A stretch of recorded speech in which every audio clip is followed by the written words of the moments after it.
Assalamualaikum warahmatullahi wabarakatuh. Terima kasih teman syariah atas pertanyaan-pertanyaannya yang muncul di IG.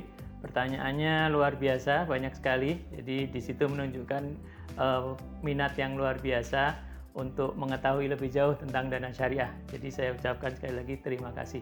Nah, saking banyaknya pertanyaan ini, kita tidak bisa menjawab satu persatu, tapi sudah kita kumpulkan pertanyaan-pertanyaan yang paling banyak muncul, akan saya usahakan saya jawab satu persatu. Mungkin ada 5 atau 6 pertanyaan ini yang mewakili pertanyaan terbanyak gitu. Ya.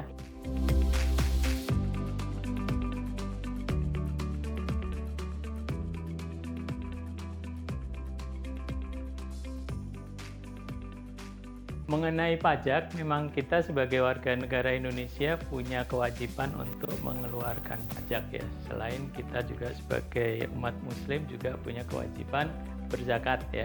Nah, atas kewajiban kita menunaikan pajak dan zakat ini, dana syariah untuk hal yang berkaitan dengan pajak belum diperintahkan atau belum mendapat juklak dari pemerintah untuk memotong pajak dari hasil syariah pendana. Jadi kewajiban bayar pajak silahkan dilakukan sendiri oleh semua pendana yang mendapatkan imbal hasil, dan itu bukan dipotong dari dana syariah. Jadi kewajibannya ditunaikan masing-masing. Dana syariah memberikan utuh sebelum dipotong pajak. Begitu.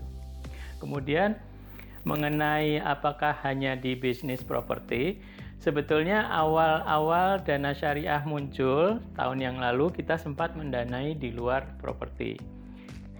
Tapi setelah kita lihat keamanan dan kenyamanan dari investasi dari pendana, maka properti ini kita lihat menjadi tempat yang paling nyaman untuk kita melakukan pendanaan.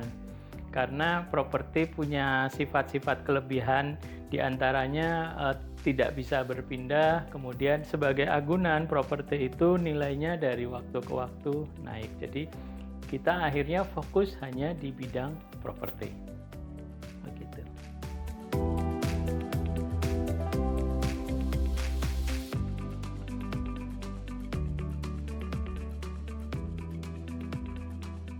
Jadi di awal kita pada saat mendaftar ada isian yang kita di situ boleh mengisi mau mewariskan ke ahli waris siapa kita isi.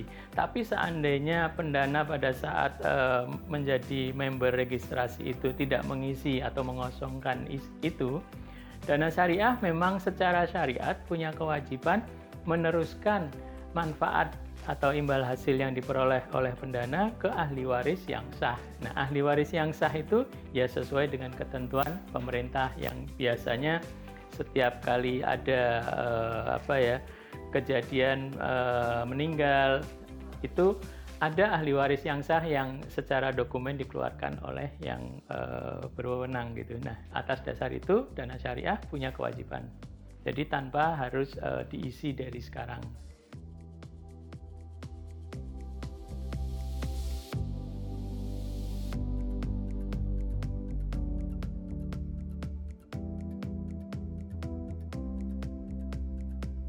Disinilah kenapa dana syariah mengambil bidang properti untuk alat pendanaan ya, untuk bermurabahah.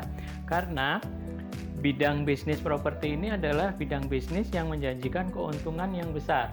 Nah, atas dasar keuntungan yang besar inilah maka dana syariah bisa mengembalikan keuntungan ini meneruskan kepada pendana.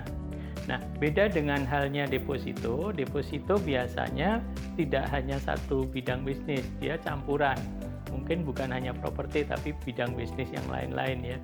Sehingga memang deposito tidak bisa memberikan lebih besar daripada khusus di bidang properti. Oleh karena itu, dana syariah khusus memilih bisnis di bidang properti yang dijadikan pendanaan ini supaya bisa memberikan hasil yang lebih tinggi dari deposito.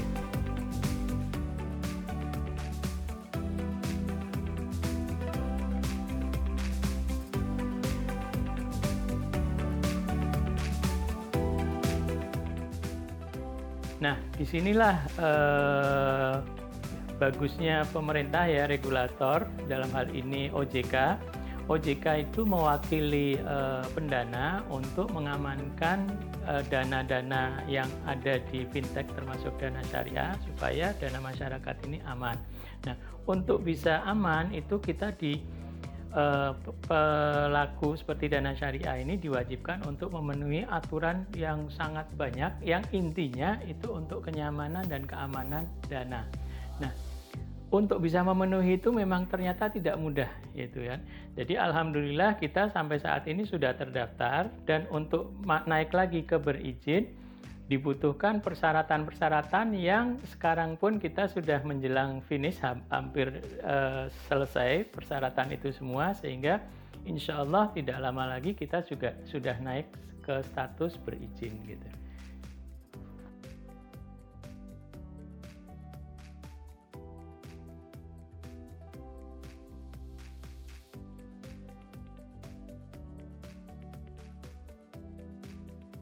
Jadi ide dasarnya dana syariah ini memang bagaimana kita memberikan kesempatan ya kepada orang-orang yang dananya tidak terlalu besar tapi bisa mendapatkan imbal hasil yang besar di bisnis properti, sehingga memang kita kita desain fintech ini supaya